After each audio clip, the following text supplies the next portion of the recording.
Oi, pessoal. Essa é mais uma edição do CIF Podcast, o nosso primeiro podcast do ano de 2026.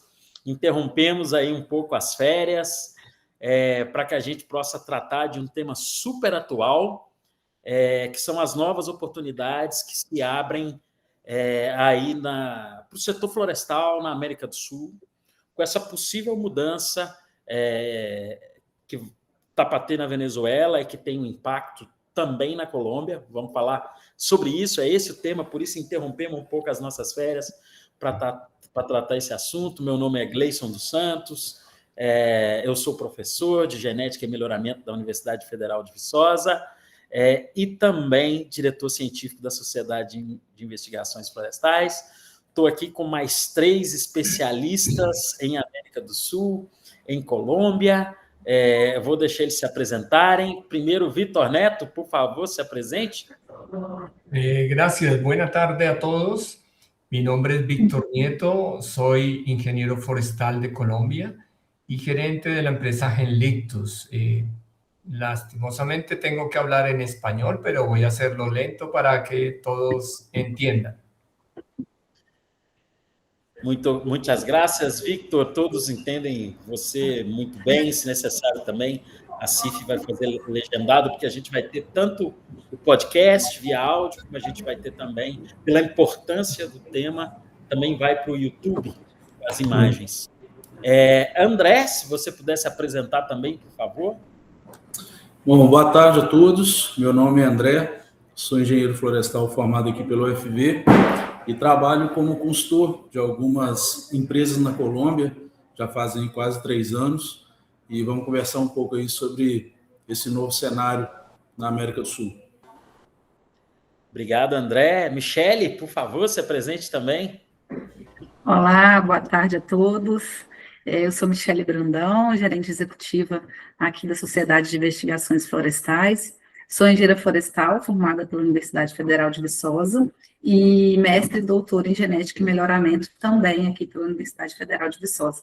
E vamos aí bater esse papo aí, né, ao longo aí desse tempinho, para falar um pouco sobre esse tema que está muito atual, né, e que com certeza vai abrir aí algumas portas para o setor florestal na América do Sul, para além do Brasil. Exatamente. Eu agradeço muito a vocês, em nome da CIF, da Universidade Federal de Viçosa, e vocês que nos ouvem nesse podcast, no YouTube. Nós fomos todos, né, acordados, né, no sábado de manhã, ainda aí de ressaca da virada do ano, com essa movimentação. Os Estados Unidos capturaram Nicolás Maduro e vamos ter uma transição agora na Venezuela. E por que isso é importante para o setor florestal? Em novembro de 2023, a CIF, junto com a FV, nós desenvolvemos um projeto com o Banco Mundial, onde o Vitor, né, era nosso parceiro lá na Colômbia, e nós fizemos o zoneamento da região da Orinoquia. Eu vou projetar um mapa daqui a pouco, região da Orinoquia colombiana. Isso acabou de fazer 2 anos, né, novembro de 2023, recém viramos o ano, e essa região da Orinoquia tem um potencial florestal muito forte. O Vitor e o André vão falar um pouco mais para nós sobre isso, mas essa região, para que eu possa exportar a celulose ou exportar outros produtos, eu preciso necessariamente passar pela Venezuela. Eu vou projetar aqui um mapa para ficar mais claro para todos nós.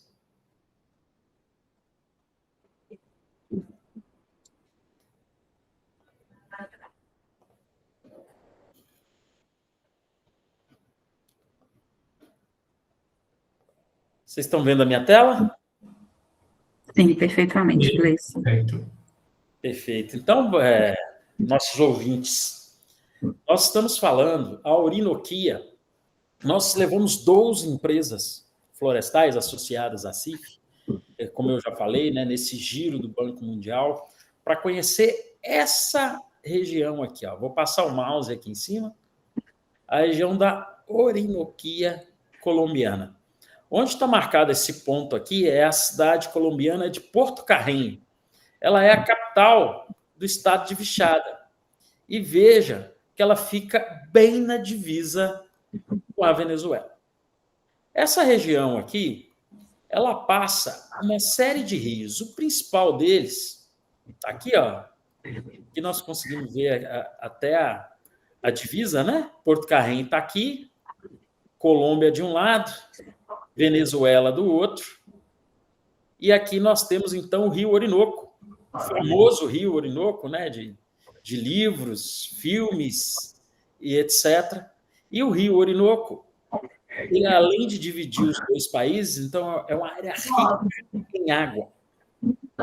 Água para transportar madeira, água para transportar os produtos florestais vendidos também nessa região. Eu vou diminuir aqui para a gente ver, ó. O Rio Orinoco, ele atravessa a Venezuela toda, onde a gente pode tanto pensar nesse momento. Aqui está o Rio Orinoco atravessando a Venezuela, são aí em torno de 700 quilômetros, desde Porto Carreño, do lado colombiano, até sair aqui. Hoje, né, a gente teria que pensar numa exportação via Trinidad e Tobago, que é o país, digamos, mais estável na região, mas, obviamente, né, que a Venezuela se estabilizando também, poderia se pensar numa exportação por portos na Venezuela. E essa região aqui tem uma série de vantagens que nós vamos comentar daqui a pouco. Mas todas as empresas que estiveram conosco em Porto Carreño, mudando aqui um pouco o padrão do mapa, para que vocês possam verificar também, foram unânimes em dizer que essa região colombiana, do ponto de vista florestal, ela tem muitas vantagens. Nós vamos dessecar essas vantagens. Mas sair com esse produto florestal pela Venezuela, com o cenário de Nicolás Maduro no poder, que é o cenário que a gente tinha até sábado, era um cenário muito complexo. Você não tinha segurança jurídica, você tinha vários problemas, inclusive de segurança das pessoas, né? Em pensar em projetos na Venezuela. Não, mas hoje isso muda. Nós temos aí um outro cenário, que, óbvio, é um cenário que a gente vai enxergar melhor no horizonte de 2, 3 anos, com a pacificação do país, com a mudança para uma economia mais liberal, mais capitalista, onde o ambiente de negócios tende a ser melhor, mas o setor florestal ele tem que chegar na frente. E mais que isso, a genética florestal tem que chegar na frente. Então, se nós pensamos nessa região estável, no horizonte de 5, 7 anos, e nós precisamos, né, de 6, 7 anos para maturar também as florestas, para qualquer produto que seja, a gente tem que começar, as empresas interessadas, né, quem chega na frente bebe água limpa, né? E esse novo cenário, as empresas precisam avaliar, e a gente está aqui como CIF, como Universidade Federal de Viçosa, para realmente apoiar, né, do ponto de vista institucional, as nossas empresas associadas e também outras empresas que tenham interesse. Então, talvez seja o momento de olhar mais de perto essas áreas. A grande dificuldade, como eu disse, era o transporte via fluvial, não pelo transporte pelo rio, mas sim as condições de seguridade, como eu falei, e isso tende a mudar. E a gente está aqui nesse CIF Podcast. Bom, mas feita essa introdução, eu queria passar a palavra para você, Vitor, para você contar um pouquinho para nós do setor florestal colombiano, contar um pouquinho para nós de como a Colômbia, como país, óbvio, tudo tem 3 dias, né, que isso aconteceu, 4 dias, mas como que vocês, dentro da Colômbia, estão vendo essas perspectivas de mudança e o que eu falava antes, né, desse transporte para a Venezuela, que parecia algo tão distante. Você vai se lembrar das discussões lá de novembro de 2023, e pode ser que esse cenário mude. Então, te agradecendo e te passando a palavra para você poder fazer essa abordagem para a gente, por favor. Gracias, profesor Gleison.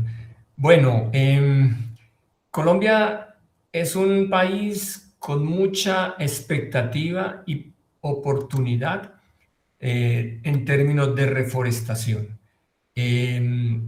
Los análisis que han hecho las entidades colombianas forestales, principalmente una entidad denominada la UPRA, hizo sus análisis y concluyó que existe una gran cantidad de tierra con potencialidad para el desarrollo de plantaciones forestales. Ellos dicen que cerca de 8 millones de hectáreas hay disponibles en todo el país para este tipo de proyectos. Dentro de eso hay dos regiones principales. Una es la región de la Orinoquía, que hablaba el profesor Gleison, y otra es la región del Caribe, que está en la parte de arriba, cerca de la famosa Cartagena de Indias, donde también existe un gran potencial reforestador. Y estas regiones tienen sus características predominantes. Barranquilla pues tendría, o esa zona cercana a Barranquilla y a Cartagena de Indias, tendría una potencialidad grande, exportadora y de producción, con un ligero limitante que para nosotros es limitante, pero comparando con los datos de Brasil no es tanto, y es la cantidad de agua. Llueven 1.200 milímetros, que para nosotros es relativamente poco, pero sabiendo manejar estos temas y otros temas adicionales como de suelos, tendría una gran potencialidad. Pero lo que nos llama la atención hoy en día y a raíz de esta reunión es la Orinoquía. La Orinoquía tiene una gran ciudad de desarrollo que es Villavicencio, que está en el pie de los Andes, al inicio de los Andes, al borde de las montañas, donde Villavicencio es el foco de desarrollo para distribuir materia prima hacia el centro del país, donde se concentra la mayor población de Colombia, que sería Bogotá. Toda esa zona, por tradición, ha tenido un gran desarrollo y una gran cantidad de población demandante de madera. Pero aparte de Villavicencio y ya entrando a la parte plana, surge esa gran posibilidad. Orinoquía es una zona plana, completamente plana. Algunos lo llaman o lo denominan que es un mar verde, es una zona verde, plana y de una topografía muy favorable para el desarrollo de proyectos forestales, porque no necesitaría grandes infraestructuras de aprovechamiento y de cosecha forestal, sino sería muy fácil cortar y sacar la madera en la operatividad local. Viene la gran duda, y es dónde se va esa madera que se pueda producir en la Orinoquía. Entonces, en esa discusión hay varias alternativas. Una es el río Meta, que muestra aquí el profesor Gleison, que es un gran eje central que atraviesa desde Villavicencio hasta Puerto Carreño. Es navegable y se podría mover madera desde Carreño a Villavicencio por el río. Esa es una posibilidad. Y de ahí subir la montaña y llevarla a los grandes consumidores. Pero la otra posibilidad es la que hablábamos hace un momento, y es a partir de Carreño sacar la madera al Mar Caribe y de ahí a Europa o a Estados Unidos. Y para eso habría que atravesar Venezuela por el río Orinoco.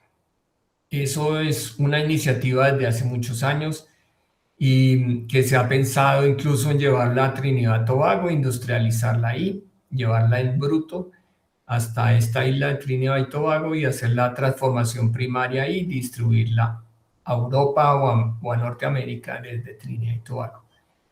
Pero estaba la gran inquietud de cómo atravesar Venezuela, y con estos cambios de estos días, pues como que renace el interés de poderlo hacer. Ahí está un lugar que está marcando el profesor Gleison, que se llama Caicara del Orinoco. La gran duda es cómo llegamos desde Puerto Carreño a Caicara del Orinoco, porque de Caicara del Orinoco hacia adelante, aguas abajo, es totalmente, ¿cómo se dice?, urbanizable, bueno, está desarrollado. Están los puertos, hay varios puertos en Ciudad Guyana y en Puerto Ordaz que ya son comerciales y ya son industriales y ya entran grandes buques. Entonces la gran pregunta es cómo llegamos de Carreño a Caicara del Orinoco, para poder ser parte ya de ese desarrollo forestal. Ese es el pequeño espacio que aparece ahí entre Carreño y Caicara del Orinoco, la gran duda, porque de ahí en adelante hacia el mar ya está totalmente abierto. Entonces, una duda es la duda técnica de cómo hacerlo, y otro es la duda política que parece aclararse ahora con estos nuevos panoramas. Eso genera una gran expectativa para Puerto Carreño, toda esa región, tierras a muy buen precio, tierras manejables. Con CIV hicimos un trabajo interesante con el profesor Julio Neves de CIV, de la Universidad Federal de Viçosa, y el análisis de cómo manejar esos suelos que son muy parecidos a los de Venezuela, a los de Colombia, en esa región de Orinoquía. Son suelos arenosos, de poca materia orgánica, pero que pueden ser manejables, y con el tema de tecnología o genética forestal que tiene Brasil, podríamos avanzar muy rápido. Ya hemos hecho algunos ensayos preliminares, algunas evaluaciones, hemos logrado traer material desde Brasil con la CIF para hacer unas primeras evaluaciones, y creemos que la potencialidad productiva de esa región es muy alta y puede ser aún mejor con la tecnología, con la transferencia tecnológica desde Brasil. Entonces, estas nuevas noticias de este inicio de año pues motivan a que analicemos y avancemos en esta discusión.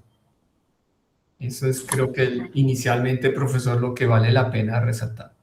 Vitor, eu não sei se você sabe, mas geralmente as exportações do Brasil, elas saem daqui, né, da região de Santos, em São Paulo, e aí elas precisam, né, subir toda a costa do sudeste, nordeste brasileiro. A gente consegue ver muito bem aqui no mapa, né?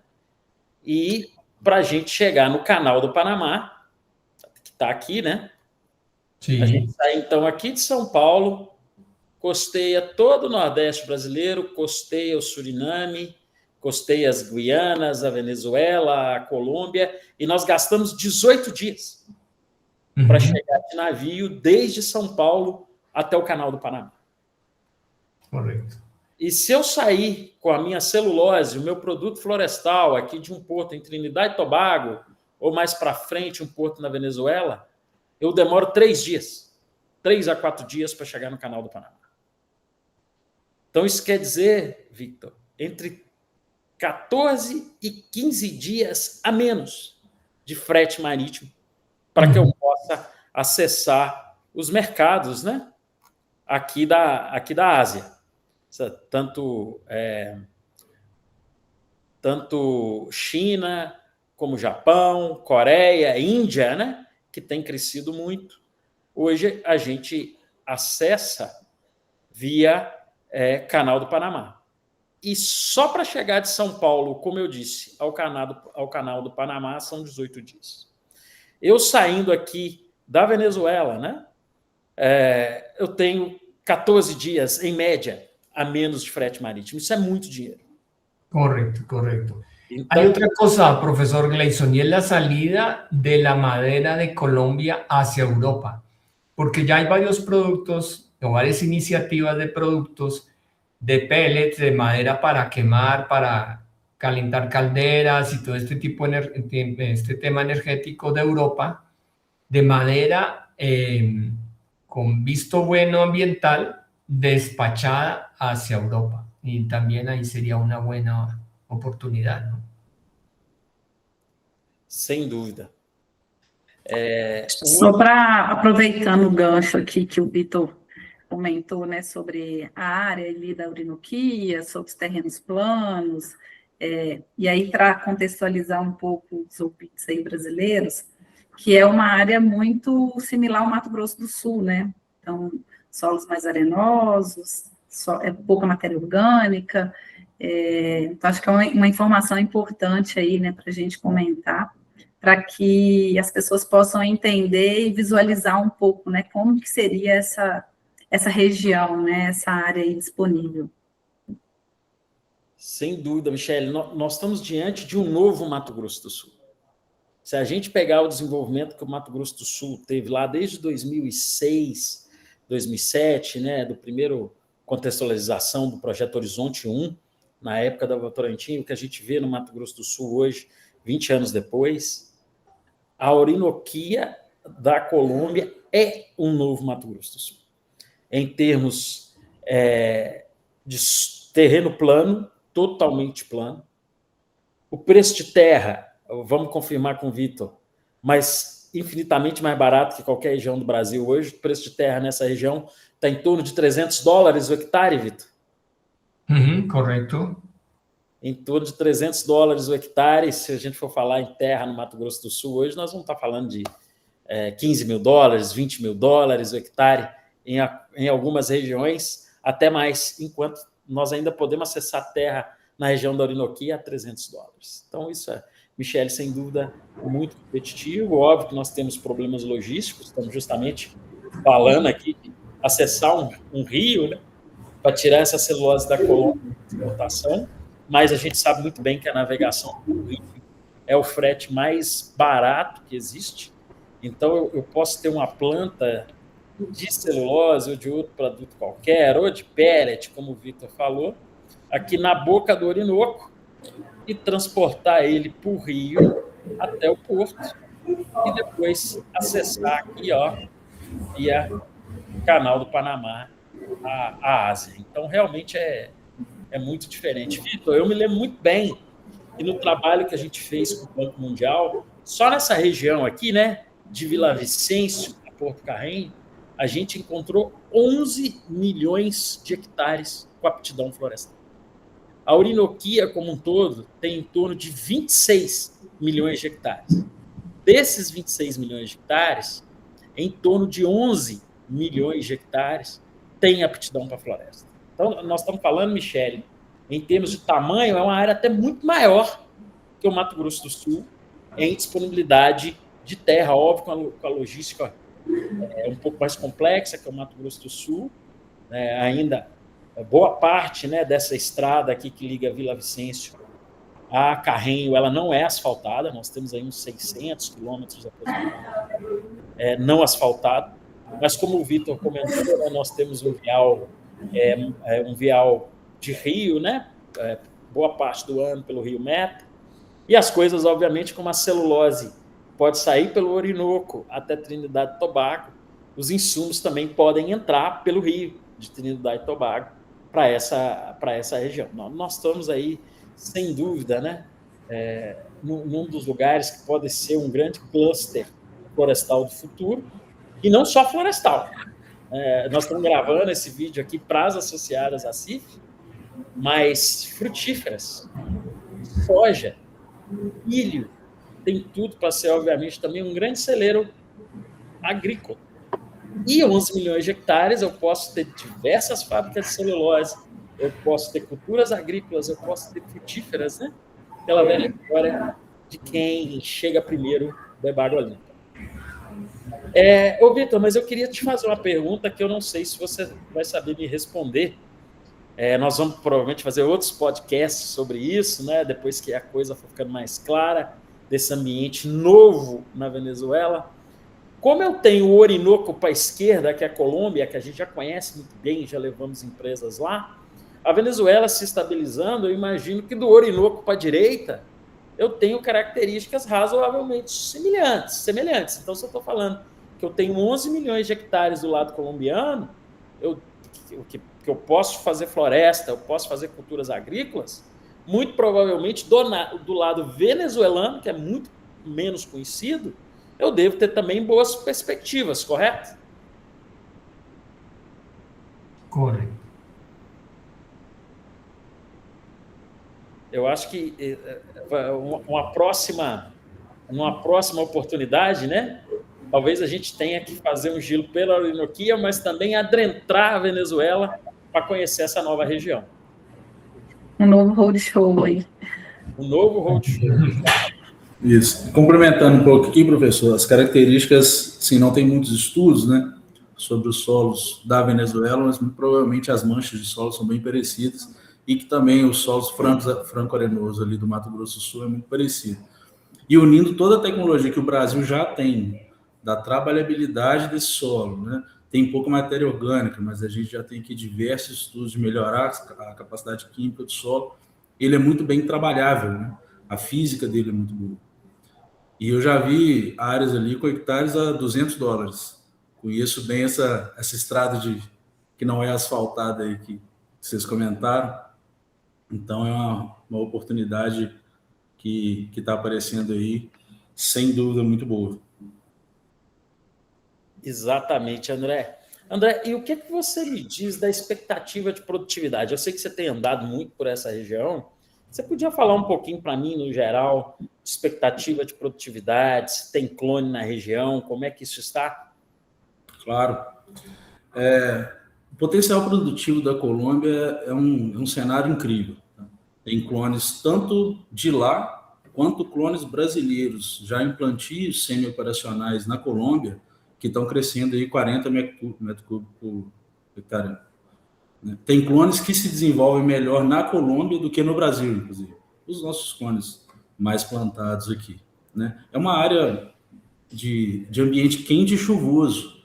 Então, a depender da genética, tudo que a planta quer para crescer, né? Alguns clones brasileiros nossos plantados lá estão crescendo a média de meio metro por mês, vamos colocar. Um arranque muito bom. E tem alguns, claro que existem alguns desafios, né? A genética entra aí para ajudar a gente nisso. Algumas áreas são um pouco alagáveis, etc., mas já existem materiais super tolerantes ao alagamento, juntando também com a silvicultura e a trabalhabilidade do solo para melhorar isso, né? As terras são muito planas, né? O desafio logístico lá existe, mas ser plana e muito bem trabalhável é muito boa, principalmente com esses preços tão atrativos agora, né? Para as empresas ficarem de olho, que vai começar a subir agora. Então tá na hora. Eu acho que todo mundo que já fez algum trabalho na Colômbia, quando a gente acordou com a notícia, pensou, temos que ficar de olho, vamos ver porque o negócio lá vai virar, né? Sem dúvida, a próxima explosão da expansão florestal será colombiana. O André, você comentou a respeito, né, de alguns desafios e relacionado a pragas e doenças, né? O que você tem visto, né, de ocorrências e de possíveis, né, ocorrências que possam vir a acontecer? Como lá é muito chuvoso, né, em determinada época do ano, algumas pragas algumas doenças relacionadas a isso acontecem, mas nada de um nível econômico tão danoso, sabe, Michel? Então, a depender da trabalhabilidade, do espaçamento que você vai plantar, alguns clones não podem adensar muito, né? Então, eu não vejo nada de tão danoso que a gente tem lá quanto no Brasil, porque aqui são plantios muito grandes, né? A atração de pragas e doenças. Então, a expansão florestal lá, eu comparo muito ao corímbia no Brasil, né? Os plantios operacionais estão começando agora. Então, as pragas e doenças que a gente tem no eucalipto, ainda a gente não vê no corímbia. Isso pode acontecer daqui a uns tantos anos, né, 20, 30 anos, mas nada que um dano econômico muito, muito impactante, não. As áreas lá são muito boas, potencial produtivo muito bom. De acordo com o que vai aumentando, né, alguns materiais genéticos ali, vai aumentando a pressão, às vezes, né, do inseto, isso. E aí, mas isso demoraria, né, um tempo para vir acontecer.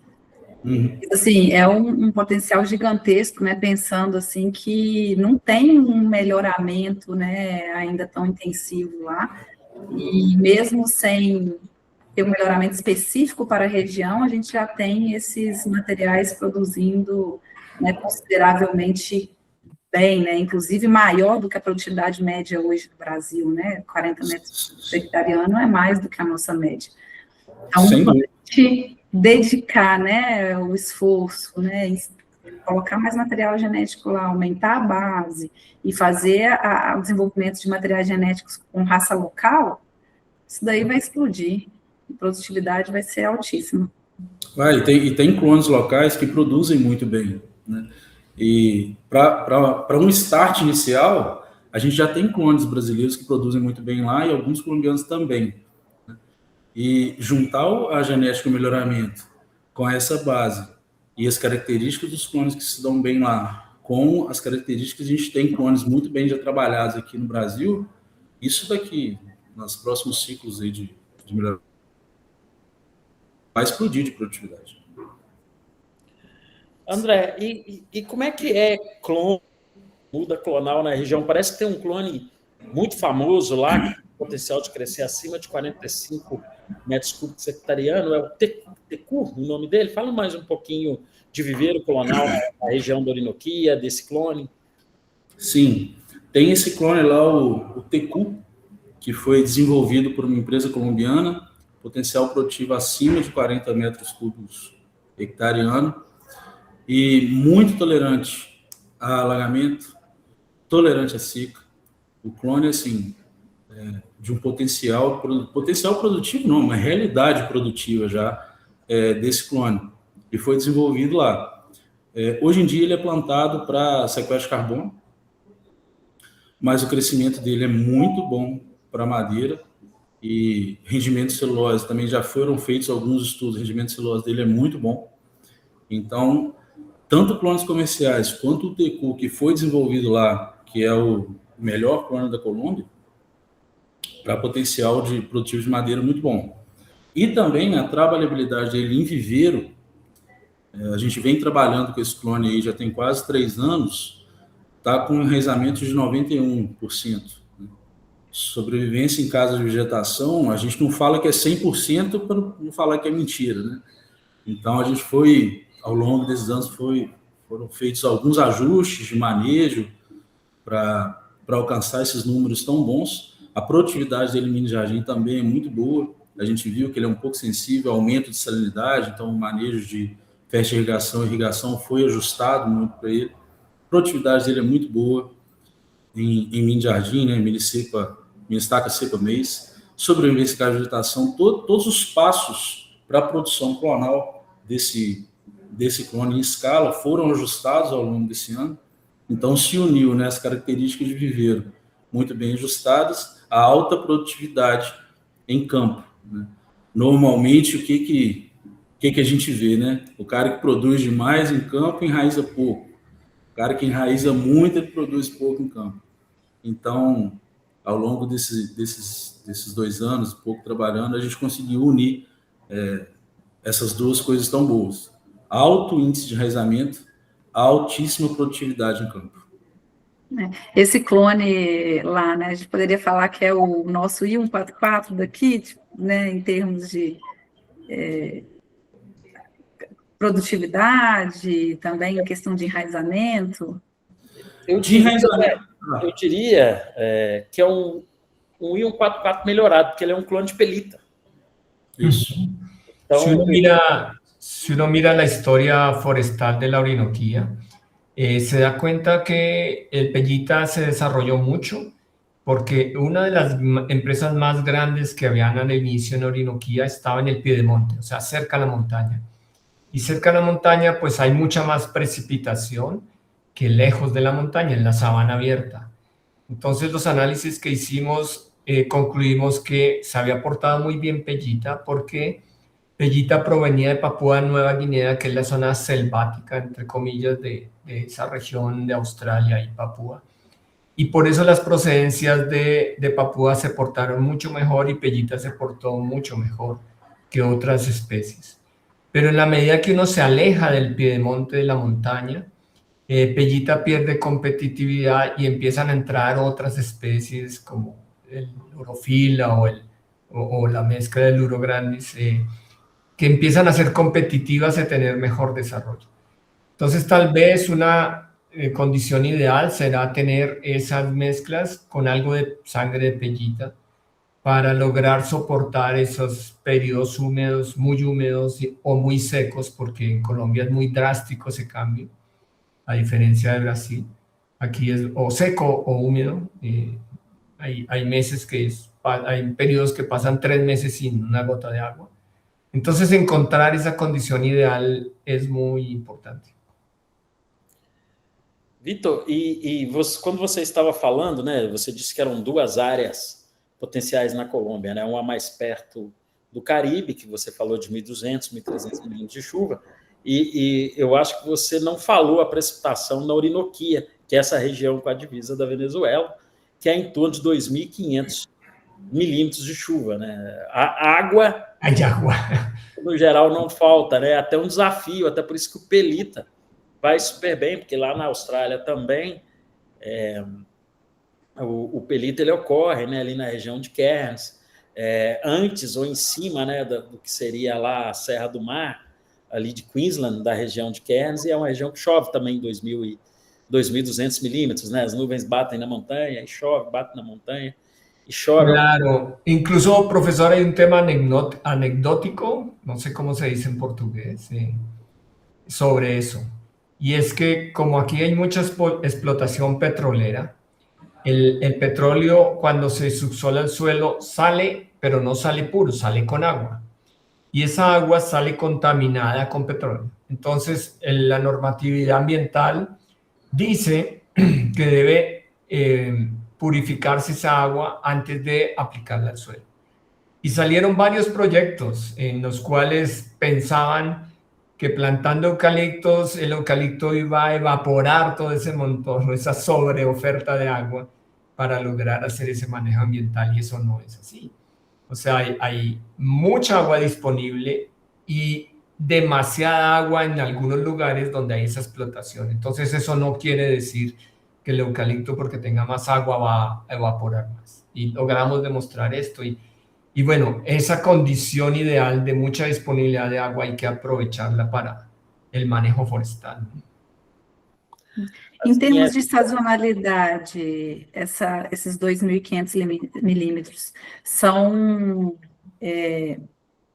distribuídos igualmente ao longo do ano ou tem uma sazonalidade bem característica? Nosotros tenemos 9 meses lluviosos que suman esa precipitación y 3 meses que son noviembre, diciembre, enero, febrero, esos en ese periodo, que son 3 meses secos, que prácticamente no llueve una gota. Entonces, es un contraste muy fuerte entre disponibilidad y no disponibilidad de agua, que los clones que han sido desarrollados para resistir la sequía en Brasil sí tienen una ventaja, pero hay que evaluarlos y ponerlos a competir en esta condición un poco diferente de Colombia.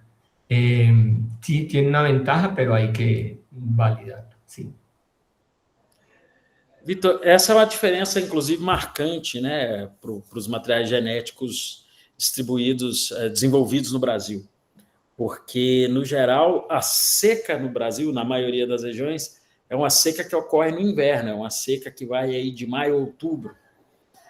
Então, nessa época no Brasil, está mais frio, não que esteja frio, porque se eu vou para Minas Gerais, eu vou para Bahia, não faz frio de verdade, mas é uma época que a evapotranspiração ela é menor. Então, a nossa seca é uma seca de inverno. Enquanto a seca... O sea, en otras palabras, no hay déficit hídrico, ¿verdad? O sea, siempre hay una disponibilidad de agua, sí, así sea en el ambiente, sí. Sí. Aquí sí hay déficit hídrico, o sea, el agua en el ambiente y en el suelo es 0 durante 3 meses. Sim, aqui no Brasil também há regiões com déficit hídrico, sim. Mas eu acho que a grande diferença é que essa seca, que não é tão prolongada, 3 ou 4 meses, o padrão do Brasil não é tão prolongado. No Brasil eu posso ter 5, 6, até 7 meses de seca. Porém, é uma seca quando as temperaturas não estão tão altas. Já na Colômbia como um todo, inclusive na Orinoquia, é uma seca em alta temperatura. Sí. Viendo el otro extremo, en Brasil no sé si exista esa disponibilidad de agua tan alta cuando llueve. Si la hay, que hayan 2.000 milímetros de disponibilidad. Isso ocorre um pouco no oeste do Maranhão e no Pará, que tem também áreas florestais importantes. Lá nós temos a Suzano, que é associada da CIF, nós temos a Sinobras, que é associada da CIF, nós temos a Concrem, que é associada da CIF, que plantam nessa região de 2.000, 2.200 milímetros. Mas a maioria das florestas plantadas no Brasil não estão nessa região. Elas estão mais, né, no centro-sul do país, que são áreas aí de 1.200, varia aí de 1.000 a 1.600 milímetros, a grande maioria das áreas plantadas aqui no país. Mas, por grata surpresa, alguns clones do Brasil que foram introduzidos na Colômbia, tem materiais aí que acabaram de completar 4 anos, né, Vitor? Você foi uma das pessoas que fez esse trabalho aí na Colômbia, a CIF fez isso aqui no Brasil, alguns anos atrás, né, nós levamos cerca de 80 clones brasileiros para a Colômbia, vários deles, né, têm conseguido crescer nesse cenário, né, de seca de verão. Então, isso é uma muito boa notícia. Esta fue la discusión que hace unos años tuvimos con el profesor Carlos Matos de Michelán, donde la seringueira, tratamos de mover su zona de desarrollo en Colombia desde las zonas selváticas, donde es originaria, a zonas de Orinoquía, porque en Orinoquía ese periodo seco permite romper el ciclo del hongo que causa el daño de defoliación, el Microcyclus zulei. Y entonces hoy en día hay mucha plantación de seringueira en la Orinoquía por eso, porque se rompe el problema con la enfermedad por esos meses secos. Perfeito, Vitor. Bom, pessoal, nós estamos chegando aqui ao final, né, desse podcast, para não ficar muito longo, não ficar cansativo para vocês. Eu tenho certeza que nós vamos voltar a esse tema outras vezes pela importância. A CIF vai estar acompanhando, né, essa evolução, dessa transição da Venezuela, né, para a economia mais de mercado.